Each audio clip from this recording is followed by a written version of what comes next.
Take 67. Action. I hit her. No. Do you want to change the line? You're doing great, man. We'll get there. Action. Action.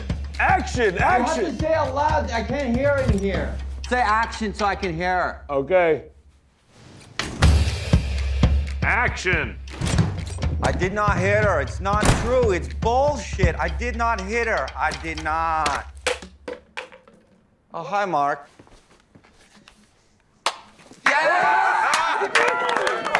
You obviously directed this. Were you always going to play Tommy, or were you thinking, I'm just going to direct this movie and have someone else?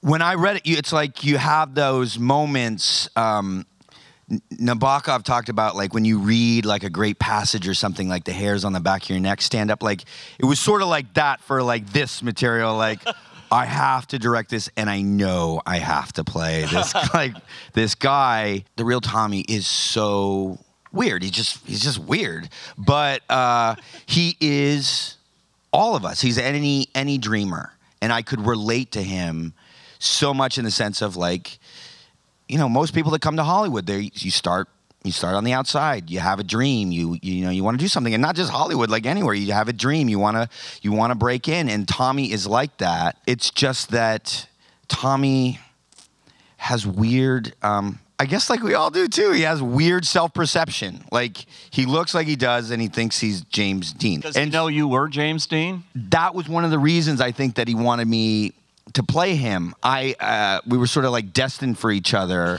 I had to get on the phone with him to get his life rights, and the first thing he's asked was like, "So who play me?" And I didn't have the contract, so I didn't want to like put forth like why, you know, in case he didn't like the idea of me. And I was like, I don't know, Tommy. Who do you think? He's like, well, how about Johnny Depp? And I'm like, I had that reaction, and he was like, "Why are you laughing?" And I'm like, and I didn't have his life rights yet, so I had to just, you know, sort of entertain him and be like, "Okay, Tommy, yeah, we'll ask Johnny Depp." And then Greg, who knows Tommy, Greg Sestero, the other guy in the movie, who knows Tommy better than anyone, was like, "Well, how about you, James?" And I still didn't know. I was like, you know, sort of sheepishly like, yeah, maybe that's an idea. And Tommy's like, yeah, I seen your stuff, James. You do some good things, you do some bad things. I'm like,